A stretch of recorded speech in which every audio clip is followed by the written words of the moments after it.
Circuit के बारे में, यानी अल्टरनेटिंग करंट जब सर्किट से गुजरेगा और सर्किट के डिफरेंट कंपोनेंट से क्या करेगा, पास करेगा, तो उस डिफरेंट कंपोनेंट के कारण कितना रेजिस्टेंस ऑफर होगा, उस डिफरेंट कंपोनेंट के कारण कितना करंट होगा, इन सभी चीजों को हम लोग क्या करने वाले हैं, आज पढ़ने वाले हैं। ठीक, तो चलो, तो ध्यान देंगे, हम लोग शुरू करेंगे पहले एक एक करके, यानी कि पहले हम एक ऐसा सर्किट कंसीडर करेंगे जिसमें सिर्फ रेजिस्टेंस हो, क्या हो, फिर हम लोग एक ऐसे सर्किट को कंसीडर करेंगे जिसमें सिर्फ इंडक्टर हो, और देन एक ऐसे सर्किट को जिसमें क्या होगा, कैपेसिटर हो। फिर हम ग्रुप करेंगे, जैसे रेसिस्टेंस और इंडक्टर, रेसिस्टेंस और कैपेसिटर। ठीक, देन हम लोग तीनों को एक साथ कर देंगे, रेसिस्टेंस, कैपेसिटर और इंडक्टर, और इस तरह से हम आगे क्या करते जाएंगे, पढ़ते जाएंगे। आज देखते हैं आज कितना तक कंप्लीट कर पाते हैं, हम कोशिश करेंगे कि आज पूरा क्या हो जाए, कंप्लीट हो जाए, पर टाइम का लिमिटेशन है। और हम इस दिन चाह रहे हैं कि हालांकि आप अगर जो बिहार बोर्ड के प्रोस्पेक्टिव से देखो तो इससे जो क्वेश्चन लास्ट में रिजल्ट आता है उसी से रिलेटेड रहता है, यानी डेरिवेशंस वगैरह नहीं पूछे जाते हैं इसके, ठीक ना, तो इस पर न्यूमेरिकल्स पूछे जाते हैं, और मतलब बिहार बोर्ड अपना स्टैंडर्ड इतना कम कर लिया है। सिर्फ क्या होता है कि बाबू इंडक्टेंस कितना होगा, एम्पीडेंस कितना होगा, बस यही सब क्वेश्चन पूछे जाते हैं, यानी ऑब्जेक्टिव के पॉइंट ऑफ व्यू से बस उतना इंपॉर्टेंट है। पर हम चाह रहे हैं ना कि तुमको थोड़ा सा इसमें क्या करें, मतलब बोर्ड से भी थोड़ा सा आगे, जब पढ़ा ही रहे ना तो कुछ बातें बता के ही चले, है ना। तो चलो शुरुआत करें। तो पहले हम लोग शुरुआत करते हैं क्या बाबू, रेसिस्टर सर्किट। एसी सर्किट में हम पहले किसकी बात करने वाले हैं, रेसिस्टर सर्किट, यानी ऐसा सर्किट जिसमें सिर्फ रेसिस्टेंस होगा और एक सोर्स तो होना चाहिए ईएमएफ का। ठीक, तो बाबू हम बना दिए, तो हमें एक सोर्स ऑफ ईएमएफ रखना होगा, और एसी सोर्स के ईएमएफ को हम ऐसे डिनोट करते हैं ना बाबू, ये हमको किसको डिनोट कर रहा है, एसी सोर्स को डिनोट कर रहा है, और इसमें हम लोग लगा दिए एक क्या बच्चा, रेसिस्टेंस, हाँ रेसिस्टर, जिसका रेसिस्टेंस आर है, कोई दिक्कत। अब बाबू आप अगर जो देखो तो यहाँ पर क्या होगा कि ये जो हमारा सोर्स है वो वोल्टेज प्रोवाइड करेगा, ये सोर्स हमारा क्या प्रोवाइड करेगा, वोल्टेज। वोल्टेज कितना होगा बाबू, तो V बराबर हम लोग फॉर्मूला जानते हैं, V not sine omega T, V not sine omega t, और ये रेसिस्टेंस है बाबू। रेसिस्टेंस के कारण इसके अंदर कुछ करंट होगा जो कि जितना वोल्टेज उतना ही नहीं होगा, उससे थोड़ा वैल्यू क्या हो जाएगा बाबू, कम जाएगा। जैसे अगर मान लेते हैं कि अगर हम 10 वोल्ट वोल्टेज अप्लाई करते हैं, कितना वोल्ट बाबू, 10 वोल्ट पोटेंशियल डिफरेंस अप्लाई करते हैं, तो क्या करंट भी 10 होगा, नहीं होगा ना, करंट 10 से ज्यादा भी हो सकता है। जैसे अगर रेसिस्टेंस 0.5 ओम रहेगा, 0. कितना रहेगा 5, तो करंट की वैल्यू कितनी हो जाएगी 20। आपको पढ़े हो ना कि V बराबर क्या होता है बाबू, आई आर, देन I बराबर क्या होगा, V अपॉन आर ना बाबू, I इक्वल टू क्या होगा, V अपॉन आर। ये कहां से हमको पता चला था, ओम्स लॉ से। तो अगर रेसिस्टेंस ज्यादा होगा तो करंट कम होगा, रेसिस्टेंस कम होगा तो करंट की वैल्यू ज्यादा होगा। मेरा सवाल है कि करंट का वैल्यू कितना होगा, तो आप बोलोगे सर V बराबर होता है V not sine omega T by क्या कर दीजिए आर, यानी I बराबर हो जाएगा V not by R into sine omega T, यानी I बराबर, इसको चुकी है मैक्सिमम वोल्टेज बाई रेसिस्टेंस, क्या ये बाबू, मैक्सिमम वोल्टेज बाई रेसिस्टेंस, तो इसे हम बोल देंगे मैक्सिमम करंट। इसे हम क्या बोल देंगे बाबू, मैक्सिमम करंट, यानी पीक करंट, क्या बाबू, पीक करंट। और ये हो गया हमारा इक्वेशन। ठीक, अब अगर इन दोनों इक्वेशन को देखो तो इन दोनों इक्वेशन में फेज सेम है ना बाबू। आपको कुछ बातें फिर से बता देते हैं, हालांकि पिछले क्लास में हम बताए थे कि बाबू किसी भी एसी अगर करंट या वोल्टेज को रिप्रेजेंट करना है तो उसका फॉर्मूला साइन के टर्म में रिप्रेजेंट होता है, साइन या कॉस के टर्म में रिप्रेजेंट कर सकते हैं, क्योंकि अल्टरनेटिंग साइन भी होता है और अल्टरनेटिंग कॉस भी होता है। ठीक, तो ये हो गया। अब देखो बाबू, ये जो साइन है ना, इसका ये कॉफिशिएंट कहलाता है, क्या कहलाता है, कॉफिशिएंट, और ये इसका आर्गुमेंट कहलाता है। पता है ना कि साइन के साथ जो एंगल या नंबर रहता है उसे हम आर्गुमेंट कहते हैं, जो पैरेलल में रहता है। ठीक, तो ये जो आर्गुमेंट है साइन का, इसे हम लोग बोलते हैं फेज, क्या बोलते हैं, और साइन का ये जो कॉफिशिएंट है इसे हम बोलते हैं पीक वैल्यू, क्या बाबू, शायद हम पिछले दिन क्या किए थे, बात किए थे। तो जैसे पूछेगा पीक करंट क्या होता है, तो peak current is the coefficient of sine in the equation of current, AC current है बाबू। तो एसी करंट के इक्वेशन में जो साइन का कॉफिशिएंट होगा वो पीक करंट बताएगा। उसी तरह से वोल्टेज के इक्वेशन में जो साइन का कॉफिशिएंट होगा वो क्या बताएगा, हमें वोल्टेज बताएगा, पीक वोल्टेज बताएगा। पर जो साइन का आर्गुमेंट होगा वो हमें क्या बताएगा, फेज बताएगा, इसे फेज एंगल भी बोलते हैं। कोई दिक्कत, चलिए तो हम इसको मिटा देते हैं। अब यहां से देखो तो जो फेज किसका है, वोल्टेज का, वही फेज किसका है, करंट का। तो हम लोग बोल सकते हैं कि रेसिस्टर सर्किट में, in resistor circuit, in resistor circuit voltage and current is in are in क्या बाबू, same phase, are in same phase. यानी कहने का मतलब हम ऐसा ग्राफ बनाएंगे, ये अगर वोल्टेज का ग्राफ है तो यही फेज में किसका ग्राफ होगा, करंट का भी होगा। यानी जब वोल्टेज जीरो तो करंट भी जीरो, जब वोल्टेज मैक्सिमम तो करंट भी मैक्सिमम। आप देख लो सेम इक्वेशन है, ठीक। तो ये हमारा हो गया वोल्टेज और ये हमारा हो गया क्या बाबू, आई नॉट करंट, है ना। और इस तरह से क्या हो रहा है, वेरी कर रहा है। यहाँ पर हमको वी और ये क्या दे रहा है, आई दे रहा है। तो दोनों किसमें है छोटू, सेम फेज में। किसमें है, सेम फेज में। तो ये हमारा बात किसके बारे में हो गया, रेसिस्टर सर्किट के बारे में। तो रेसिस्टर सर्किट में आप क्या याद रखोगे, इसमें क्या क्या पूछा जा सकता है। तो आपको बस पूछा जा सकता है, एक्चुअली क्या है ना कि डायरेक्ट तो नहीं पूछा जाएगा कि खाली रेसिस्टर सर्किट है, बात करेगा इंडक्टर रेसिस्टर सर्किट है या कैपेसिटर रेसिस्टर सर्किट है। पर उसको समझने के लिए ना पहले आपको इंडिविजुअल सर्किट को समझना होगा, यानी कि रेसिस्टर क्या करता है, कैपेसिटर सर्किट में क्या करता है, सर्किट में इंडक्टर क्या करता है। अगर सबको इंडिविजुअली समझ लेंगे तो ग्रुप करके समझना क्या हो जाएगा, आसान हो जाएगा। तो बाबू यहां से हम लोग क्या देखें, हम देखें कि अगर हम एसी वोल्टेज अप्लाई करेंगे और वो रेसिस्टेंस से गुजरेगा तो रेसिस्टेंस कुछ रेसिस्टेंस ऑफर करेगा, है ना, जिसके कारण आपको बता रहे हैं कि उसका करंट इस इक्वेशन से निकल जाएगा। ठीक, हम लोग करंट को निकाले और हमें पता चला कि करंट और वोल्टेज किसमें होता है, सेम फेज में होता है, करंट और वोल्टेज। अब मेरा सवाल है कि करंट की वैल्यू वोल्टेज से कम होगा कि करंट की वैल्यू वोल्टेज से ज्यादा होगा, न्यूमेरिकल वैल्यू बोल रहे हैं। तो बाबू हम बोले कि इसके बारे में नहीं कह सकते हैं कुछ, क्योंकि अगर रेसिस्टेंस 0 रहेगा तो करंट इनफिनाइट हो जाएगा, वोल्टेज से ज्यादा। अगर रेसिस्टेंस की वैल्यू 1 से कम रहा 0.5, तब भी क्या होगा बाबू, वोल्टेज से इसकी वैल्यू ज्यादा हो जाएगा। लेकिन अगर रेसिस्टेंस की वैल्यू ज्यादा है तो करंट की वैल्यू कम हो जाएगा। यानी करंट वाला ग्राफ नीचे रहेगा कि ऊपर, ये डिपेंड करता है किस पर, रेसिस्टेंस पर। किस पर बाबू, अभी हम मान के चल गए कि चलो 1 से ज्यादा है इसलिए क्या होगा, वैल्यू नीचे रहेगा, तो बना दिए। पर एक बात तो तय है कि जब ये पीक पर पहुंचेगा उसी समय ये भी पीक पर पहुंचेगा, यानी दोनों सेम टाइम पर पीक पर रहेगा। इतना ध्यान रखेगा ना। इसको हम ऐसे डिफाइन कर सकते हैं कि अगर हमारा वोल्टेज एक्स एक्सिस में है तो करंट भी एक्स एक्सिस में ही रहेगा, दोनों किस में रहेगा, सेम फेज में। और इस तरह से वेक्टर से जब रिप्रेजेंट करते हैं ना तो इसे हम बोलते हैं फेजर। क्या बोलते हैं, जब किसी भी क्वांटिटी को अगर हम वेक्टर के थ्रू रिप्रेजेंट कर रहे हैं तो उसे हम क्या बोलते हैं बाबू, फेजर बोलते हैं। क्यों, क्योंकि यहां पर सारा चीज एंगल का खेला है। किसका खेला है, एंगल। एंगल को डायरेक्शन भी कर सकते हो, तो चूंकि एंगल डायरेक्शन को रिप्रेजेंट करता है और इस पूरे इक्वेशन में किसका खेल है, एंगल का, कि कौन कितना डिग्री आगे है कितना डिग्री पीछे है। तो इसलिए हम लोग क्या कर सकते हैं ना, इसे वेक्टर मान के ट्रीट कर सकते हैं। क्या मान के ट्रीट कर सकते हैं, वेक्टर। हालांकि इसका और एक्सप्लेनेशन दिया जा सकता है, पर अभी के लिए बाबू हमको बहुत सारा अदर चीज भी पढ़ना है। फेजर को आप मान लो क्या बाबू, वेक्टर। क्या मान लो, जो किस क्वांटिटी को रिप्रेजेंट कर रहा है, करंट और वोल्टेज को। तुम बोलोगे सर करंट कहां से सर वेक्टर, करंट तो स्केलर होता है।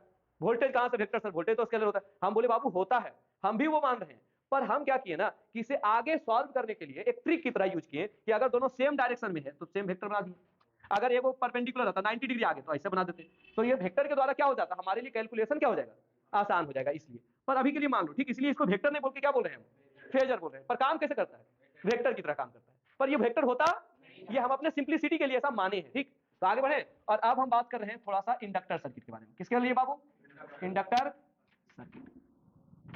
तो बाबू आप देख लो, हम एसी सोर्स लगाए हैं और इसका वोल्टेज हम लोग कैसे देंगे बाबू, V not sine omega t. और यहां पर हम लगाए हैं क्या, इंडक्टर। इंडक्टर को हम ऐसे रिप्रेजेंट करते हैं, कोई दिक्कत। चलिए, इंडक्टर का अपना एक कैपेसिटी होता है जिसे हम बोलते हैं इंडक्टेंस।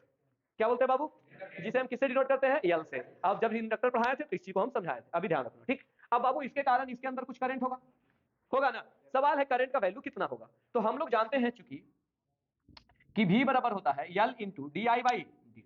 इंडक्टर के लिए पढ़ा था ना, L को डिफाइन कैसे करते थे हम लोग, तो L होता था इंड्यूस्ड वोल्टेज। L बराबर क्या होता था, induced voltage per unit change in current, है ना। तो अगर हम V का वैल्यू लिखेंगे तो कितना हो जाएगा बाबू, जल्दी बता दो तो, L into D I by d T. हालांकि आगे एक माइनस साइन लगता था, क्यों माइनस साइन लगता था बच्चा, जल्दी बताओ, क्यों माइनस साइन लगता था। अरे यार लेंज लॉ से एग्री करने के लिए, क्योंकि अगर करंट बढ़ेगा तो इंडक्शन अपोजिट होगा, अगर करंट बढ़ेगा। अभी हमको सिर्फ मैग्नीट्यूड से मतलब है, अभी हमको सिर्फ किससे मतलब है, मैग्नीट्यूड से। तो V बराबर क्या हो गया बाबू, L into D I by d T. तो अगर मुझे करंट निकालना है तो क्या हो जाएगा बाबू, d I by d t बराबर V बाई L। क्या हम सही लिखे, अरे सही लिखे हैं यार। चलो यार इधर जाकर डिवाइड हो गया, तो D I by d t बराबर V बाई L। हम ऐसे भी लिख सकते हैं क्या, डी आई बराबर V by L into d T. लिख सकते हैं कि नहीं, लिख सकते हैं ना। चलिए, तो अगर हम दोनों तरफ इंटीग्रेट कर दे तो हमारा काम बन जाएगा, करंट निकलेगा, अरे निकलेगा यार। चलो, तो आई हो जाएगा ना डी आई का इंटीग्रेशन। अब V बाई L नहीं, V कांस्टेंट नहीं है, V नॉट कांस्टेंट होता है। तो V का वैल्यू लिखना पड़ेगा, जो कि होता है V not sine omega T by L into d T. ठीक, अब V बाई L क्या हो जा सकता है, बाहर अंदर आ गया बाबू, sine omega t into d t. कौन जानता है इसका वैल्यू, इंटीग्रेट करना किसको आता है, अरे साइन का इंटीग्रेशन क्या होगा बाबू, माइनस कॉस, लिखे ना, तो माइनस कॉस ओमेगा टी। और चूंकि यहां पर अलग है ना रे, तो हम लोग नीचे आगे रूल अप्लाई करेंगे तो क्या हो जाएगा, ओमेगा नीचे आ जाएगा। हो गया ना। एक वो प्लस सी भी आता है क्या, अरे इंटीग्रेशन करते हैं तो एक कांस्टेंट आता है, और उस कांस्टेंट का वैल्यू कैसे फाइंड करते हैं, आर्गुमेंट के थ्रू। किसके थ्रू, आर्गुमेंट। हम लोग देखते हैं कि अगर वोल्टेज जीरो होता, अगर मान लेते हैं वोल्टेज आई अप्लाई करते तो करंट क्या होता, जीरो। तो वोल्टेज जीरो तो करंट भी, तो देखो रख के, तो वोल्टेज जीरो तो करंट जीरो आना चाहिए ना। अगर हम जीरो रखेंगे तो क्या हो जाना चाहिए, जीरो हो जाना चाहिए। तो सी का वैल्यू क्या हो जाना चाहिए, जीरो। तो उसको रखने की जरूरत नहीं है। अब बाबू यहां से कुछ सॉल्व कर सकते हैं क्या, तो बाबू बताओ, तो आई बराबर हो गया minus of V not cos omega T अब बटा ओमेगा यल, बटा क्या बाबू, ओमेगा यल। हुआ कि नहीं हुआ, अरे जल्दी बताओ, हुआ ना। चलिए ये किसकी वैल्यू निकला, करंट का। पर यहां पर एक इंटरेस्टिंग बात है, इंटरेस्टिंग बात क्या है जो बताते हैं। ठीक, अगर हम मैक्सिमम वैल्यू निकालना चाहें करंट का, आई नॉट, करंट का मैक्सिमम वैल्यू निकालना चाहते हैं, किसका वैल्यू, करंट का मैक्सिमम वैल्यू, तो उसके लिए cos ओमेगा टी का वैल्यू मैक्सिमम लेना पड़ेगा छोटू। अरे यार cos ओमेगा टी का वैल्यू मैक्सिमम लेंगे तभी ना करंट मैक्सिमम होगा, और cos ओमेगा टी का मैक्सिमम वैल्यू कितना होता है, 1। cos ओमेगा टी का मैक्सिमम वैल्यू 1, तो जब 1 रखेंगे तो आई नॉट बराबर हो जाएगा V not by omega L. बोलोगे सर माइनस कहां गया, अरे यार हम वैल्यू की बात कर रहे हैं, हम किसकी बात कर रहे हैं, माइनस साइन क्या बता रहा है कि करंट इधर है कि इधर है। ठीक, जा रहा है आगे पॉजिटिव एक्स में कि निगेटिव एक्स में, पॉजिटिव आई में कि निगेटिव आई में, उससे मतलब नहीं है। तो वैल्यू कितना हो गया, V not by omega L. चूंकि हम लोग पढ़े हैं कि बाबू I not by V not लिखे, अच्छा sorry V not by I not बराबर यहां से क्या आ गया, ओमेगा एल। अरे यार V not by I not बराबर क्या, पर पढ़े हैं कि वी बाई आई होता है आर। अरे वी बाई आर क्या पढ़े हैं, आई, आर पढ़े ना रे। अरे वी बाई आई क्या होता है, रेसिस्टेंस। तो ये हो गया रेसिस्टेंस ऑफ इंडक्टर। और हम बोले थे बाबू इंडक्टर जो रेसिस्टेंस ऑफर करता है उसे हम लोग बोलते हैं इंडक्टिव रिएक्टेंस। क्या बोलते हैं बाबू, इंडक्टिव रिएक्टेंस। और कल हम बताए थे कि इसका वैल्यू कितना होता है,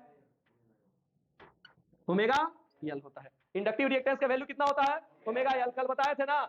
चलो गुड। तो अब हम लोग इस चीज को थोड़ा सा और स्टैंडर्ड फॉर्म में लिख लेते हैं। तो आई बराबर हमारे पास हो गया I naught into cos omega t, लेकिन बाबू साइन क्या है, माइनस। लिखे छोटू ऐसे, अरे यार लिख सकते हैं कि नहीं, लिख सकते हैं ना। ये V not by omega L को क्या मान लिए, इसका आई नॉट हो गया, और जबकि ओमेगा एल क्या हो गया, इंडक्टिव रिएक्टेंस, जिसे हम एक्स एल से डिनोट करते हैं, किसे, ठीक। तो एक्स एल यानी इंडक्टिव रिएक्टेंस कितना हो गया बाबू, ओमेगा एल, डब्ल्यू नहीं रे, ओमेगा एल। ठीक, ये डब्ल्यू जैसा देखे में लगता है ओमेगा। ठीक, चलिए इसकी वैल्यू हम लोग सीखे है ना। ठीक, और ये क्या होता है बाबू, रेसिस्टेंस ऑफ इंडक्टर। ये क्या होता है, रेसिस्टेंस ऑफ इंडक्टर। अब बाबू करंट का वैल्यू आई बराबर हो गया minus I not cos omega T.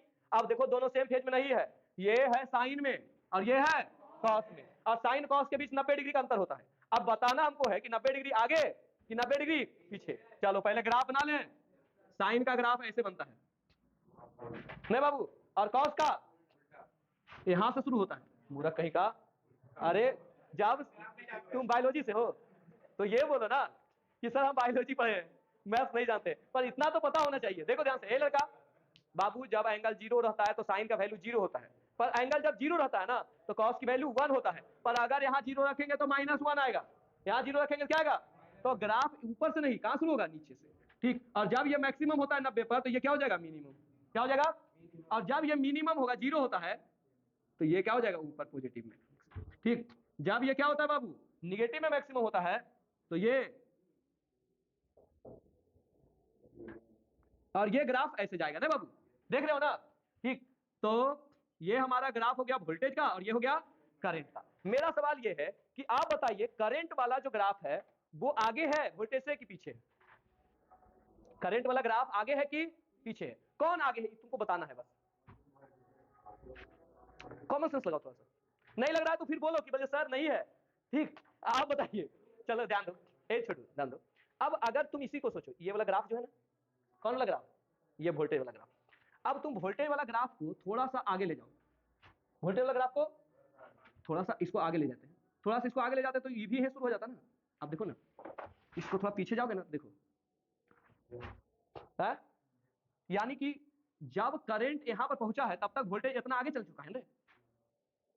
हाँ, इसका मतलब क्या हो गया, जल्दी बताओ, वोल्टेज क्या है और करंट क्या है, कैसे। अभी फिर देखो तुम लोग कंफ्यूज हो रहे हो, तुम लोग ध्यान नहीं दे रहे हो, इसको बस थोड़ा सा सोचना है लॉजिकली। ठीक, कि कौन आगे है और कौन पीछे, ऐसे समझो। देखो आगे मतलब फ्यूचर, पीछे मतलब पास्ट। ठीक, तो बाबू करंट का देखो, अगर हम वोल्टेज को यहां पर से ऐसे नीचे ले जाएं तो ये सेम ग्राफ हो जाता, ये क्या हो जाता, कहने का मतलब है कि करंट जो काम अभी कर रहा है, करंट जो काम, वोल्टेज वो काम 90 डिग्री पहले कर चुका था। इसका मतलब वोल्टेज क्या था, आगे था, और करंट बाद में वो काम कर रहा है, तो करंट क्या है, पीछे।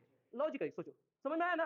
क्या बोले कि देखो बाबू, अभी है करंट की वैल्यू यहाँ नीचे, लेकिन वोल्टेज क्या हो चुका था, तो नीचे से जा चुका है ना ऊपर। इसका मतलब है कि 90 डिग्री पहले क्या कर चुका था, वोल्टेज वो चीज कर चुका था जो करंट अब कर रहा है। इसका मतलब वोल्टेज आगे है, ठीक, वोल्टेज क्या है, आगे है। तो हम बोलेंगे ना कि जो एसी करंट होता है ना, ठीक, क्या बाबू, एसी करंट वो कैपेसिटर से जब गुजरता है तो 90 डिग्री पीछे हो जाता है। जब कैपेसिटर से गुजरता है तो 90 डिग्री, क्योंकि वोल्टेज आगे है ना, तो करंट 90 डिग्री पीछे है। तो इन कैपेसिटर सर्किट, इन कैपेसिटर सर्किट करंट, अच्छा इंडक्टर है यार, सॉरी यार, inductor circuit current leg bye pi by 2 radian और 90 डिग्री, पाई बाई 2 रेडियन से पीछे हो जाता है, या फिर 90 डिग्री से कह सकते हैं कि पीछे हो गया। कोई दिक्कत, कब, जब करंट किससे गुजरता है, इंडक्टर से गुजरता है, तब 90 डिग्री क्या हो जाता है, पीछे। अब आगे की चीजें तुमको बताते हैं, ठीक। 90 डिग्री पीछे होने का क्या मतलब है बाबू, जल्दी बता दो।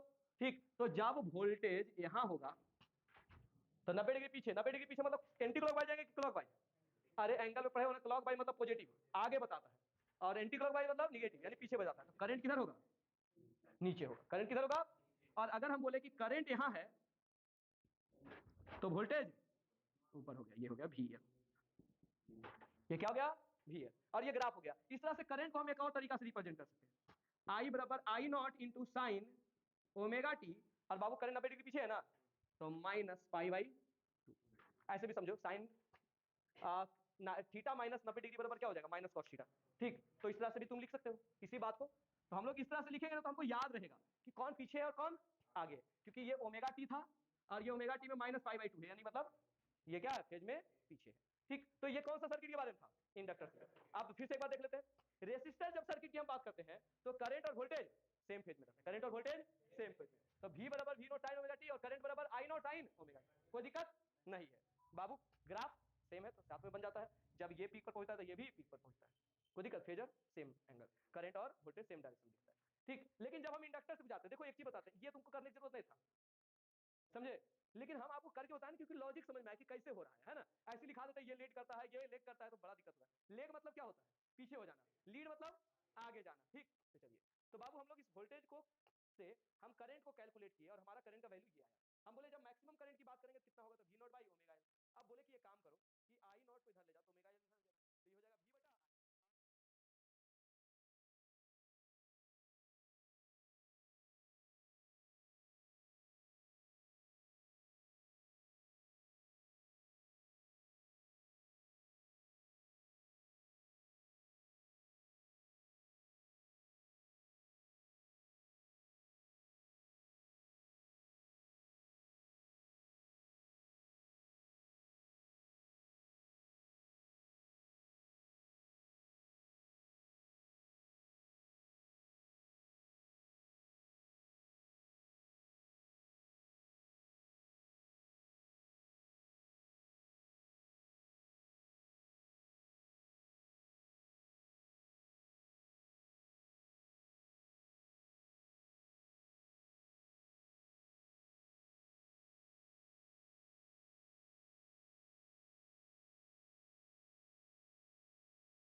कैपेसिटर सर्किट के बारे में, यानी हम एक ऐसा एसी सर्किट बनाएंगे जिसमें क्या होगा बाबू, सिर्फ कैपेसिटर होगा, सिर्फ कैपेसिटर होगा। एक सोर्स तो लगाना पड़ेगा ना यार, ठीक है, क्या लगाना पड़ेगा, सोर्स, नहीं तो सिर्फ कैपेसिटर से कैसे काम करेगा। तो हम लगा दिए एक कैपेसिटर और कैपेसिटर के साथ लगा दिए एसी सोर्स। अब देखो ये चार्ज कैसे होता है, नहीं होता है, इसके बारे में हम लोग बाद में डिटेल बात करेंगे। अभी हम लोग सिर्फ बात करते हैं V not into sine omega T जो हम वोल्टेज दिए हैं, और इस वोल्टेज के कारण क्या होगा बाबू, कुछ करंट होगा, कुछ करंट के कारण यहाँ पर चार्ज एक्युमुलेट करने लगेगा, करेगा ना बाबू। मान लेते हैं प्लस क्यू और माइनस क्यू, ये इंस्टेंटेनियस चार्ज है, क्योंकि बाबू करंट की वैल्यू जैसे जैसे बढ़ेगा वैसे वैसे चार्ज भी बढ़ेगा, फिर करंट की वैल्यू घटेगा चार्ज भी घटेगा, ये ऑसिलेट करते रहेगा चार्ज। तो हमारा मान लेते हैं चार्ज क्या है, क्यू है, और वोल्टेज कितना है, V not sine omega T. ठीक, हम लोग जानते हैं कि चूंकि कैपेसिटर के केस में कि सी बराबर होता है क्यू बाई वी, सी बराबर क्या होता है बाबू, क्यू बाई वी, तो कहने का मतलब क्यू बराबर होगा सी भी, यानी क्यू बराबर हो जाएगा C V not sine omega t. Clear है ना, कोई दिक्कत है यहाँ तक, नहीं। अब अगर मुझे करंट निकालना है फॉर करंट, तो क्या होगा बाबू, आई बराबर क्यू बाई टी, नहीं छोटू, ये तब होता है ना जब यूनिफॉर्म रेट से करंट फ्लो होता है तब, ठीक, ये एवरेज करंट बताता है। पर हमें इंस्टेंटेनियस करंट निकालना है तो हमें डिफरेंशिएट करना पड़ेगा D Q by d T, क्योंकि चार्ज देख रहे हो ना टाइम पर डिपेंड कर रहा है। ठीक, तो यहाँ से हमारे पास क्या हो जाएगा बाबू, d C V not sine omega t, और बाई क्या बाबू डी टी। अब हमको बताना पड़ेगा कि तुम लोग बता दोगे कि सी वी नॉट बाहर आ जाएगा, कांस्टेंट जंप करके बाहर, कहेगा हम नहीं होने वाले डिफरेंशिएट, हम आ रहे हैं बाहर ना, और यहाँ हो जाएगा किसका बाबू, sine omega t d t. आपको पता है चेन रूल अपना सकते हैं, यहाँ पर डी ओमेगा टी रख देंगे, यहाँ D omega T by d T रखेंगे, उतना नहीं, तुम लोग डायरेक्ट पता होगा कि सर ओमेगा को क्या करिए, ऊपर आगे में कर देना है ना, ऊपर क्या कर देना है आगे, और साइन को डिफरेंशिएट कर दीजिए, बस रूल पढ़े होगे ना। सी वी नॉट ये हो गया ओमेगा, और बाबू आगे बताओ तो साइन का डिफरेंशिएशन कॉस ओमेगा टी, कोई दिक्कत नहीं ना छोटू। चलिए अगर हम बात करें फॉर मैक्सिमम करंट, ए लड़का ध्यान दीजिए बच्चा, फॉर मैक्सिमम करंट, तो मैक्सिमम करंट के लिए जो कॉस ओमेगा टी है वो होना चाहिए मैक्सिमम, और इसकी वैल्यू मैक्सिमम कितनी होगी 1। ठीक, तो यहाँ रखेंगे तो आई नॉट कहलाएगा, और ये हो जाएगा सी वी नॉट ओमेगा, नहीं बाबू आई नॉट बराबर, कोई दिक्कत। या फिर हम ऐसे बोल सकते हैं कि V not by I not बराबर है 1/सी, हो गया रे, कैसे देखो आई नॉट को इधर डिवाइड करो तो सी ओमेगा इधर आ जाएगा, है ना, तो हो जाएगा 1/सी ओमेगा। ये हो गया बाबू voltage per unit current, voltage per unit current को हम लोग रेसिस्टेंस बोलते हैं, तो ये हो गया क्या बाबू, effective resistance of, effective resistance of capacitor, जिसे हम लोग बोलते हैं कैपेसिटिव रिएक्टेंस, जिसका नाम क्या है बाबू, कैपेसिटिव रिएक्टेंस, और इसे हम लोग डिनोट करते हैं किससे बाबू, जल्दी बता दो, एक्स सी से। तो एक्स सी बराबर क्या हो गया 1/सी ओमेगा, कल भी हम लोग बताए थे वीडियो में कि एक्स सी बराबर 1/ओमेगा सी। ठीक, और हम लोग अभी एक्सएल भी देखे, ठीक, इंडक्टिव रिएक्टेंस की वैल्यू कितना होगा, कोई दिक्कत। चलिए तो अब हम लोग लिख सकते हैं नाउ आई बराबर लिख सकते हैं I naught into cos omega t, I naught into cos omega T. अब बाबू अब देखना है कि करंट सेम फेज में तो नहीं दिख रहा है, क्या दिख रहा है करंट सेम फेज में, अरे यार वोल्टेज है साइन ओमेगा टी है कॉस ओमेगा टी, मतलब 90 डिग्री का तो फर्क है, पर 90 डिग्री का फर्क आगे है कि पीछे, इसके लिए हम बनाएंगे क्या बाबू, ग्राफ। तो ये किसका ग्राफ हो गया जल्दी बताओ, भी का, ये किसका ग्राफ हो गया, भी का। अब करंट का ग्राफ बनाते हैं, तो बाबू जब टाइम जीरो रखेंगे तो कॉस जीरो, कॉस जीरो का वैल्यू 1, 1 मतलब करंट का वैल्यू आई नॉट होगा, तो बाबू जब वोल्टेज जीरो होता है तो करंट कितना मैक्सिमम होता है, और जब वोल्टेज जीरो हो जाएगा मैक्सिमम हो जाएगा तो करंट जीरो हो जाएगा। ठीक, जब ये जीरो होगा तो ये नीचे में मैक्सिमम होगा, निगेटिव। ठीक, ये इस तरह से चल रहा है। अब मेरा सवाल ये है कि ये आगे है कि पीछे, तो बताओ बाबू, करंट आगे है, काहे कि देखो जो काम करंट यहां पर कर रहा है वोल्टेज यहां कर रहा है, तो कौन पहले कर रहा है वो काम, करंट ना, इसका मतलब करंट क्या है आगे है, तो हम बोलेंगे in capacitive circuit, pure capacitive circuit बोल सकते हैं, सर्किट वोल्टेज सॉरी वोल्टेज नहीं current lead voltage, current lead by pi by 2 radian, और कितना बाबू 90 डिग्री, दोनों से नहीं बाबू लिख सकते हैं इसे। चलिए इसका अगर जो हम ग्राफ में दिखाएं तो बाबू ये हो गया हमारा ग्राफ करंट का, किसका बाबू, करंट का। तो वोल्टेज क्या होगा पीछे ना रे, तो वोल्टेज पीछे मतलब नीचे, ये हो गया 90 डिग्री पीछे होगा ना बाबू। ठीक, अगर आगे रहता तो क्लॉकवाइज लेते, पीछे रहा तो एंटी क्लॉकवाइज, कोई दिक्कत। चलिए अब बाबू एक बात बता देते हैं, तुम लोग को कुछ बात बताए थे पावर फैक्टर, याद है। ठीक, अच्छा पहले इक्वेशन लिख लेते हैं आई का, तो आई बराबर हम लोग लिख सकते हैं I naught into sine omega t plus pi by 2, का है 90 डिग्री आगे है बाबू।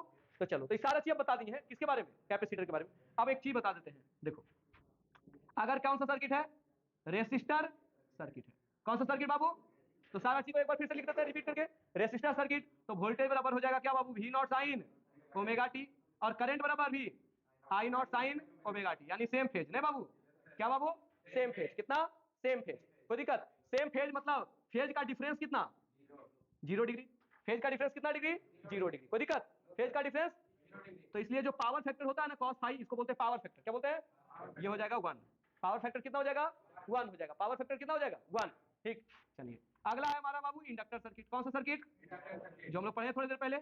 चलिए इंडक्टर सर्किट में क्या होता है बाबू, V बराबर V not sine omega t, पर करंट होता है जो होता है I naught sine omega t minus pi by 2, क्योंकि करंट पीछे हो जाता है, करंट क्या हो जाता है, पीछे हो जाता है। ठीक, इसलिए फेज डिफरेंस हो गया कितना डिग्री का, 90 डिग्री का।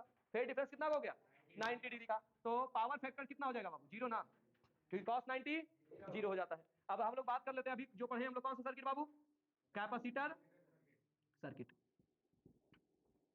कैपेसिटर सर्किट में बताओ बाबू, V बराबर तो V not sine omega t, और करंट बराबर क्या बाबू, I naught sine omega t plus pi by 2। क्यों बाबू plus pi by 2, plus pi by 2 क्यों होगा, आगे है ना।